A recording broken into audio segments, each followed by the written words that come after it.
Shelby County Schools is serious about safety.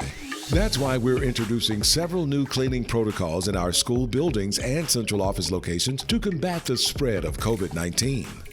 Common areas like conference rooms, hallways, and stairwells will be cleaned and disinfected a minimum of 2 times a day. That includes sanitizing counters, handrails, and doors.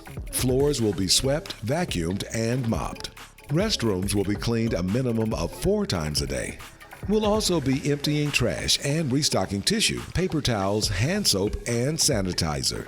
Alcohol-free foamed hand sanitizer stations are being installed in all common areas of hallways and buildings. We're also adding social distancing markings to the exterior and interior of our buildings. Transparent barriers will be installed in the lobby counter areas and public-facing areas.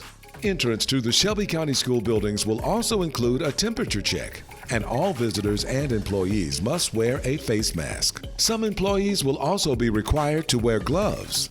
You'll also notice signage at the entrances and common areas about visitor guidelines, masks, and safe social distancing practices.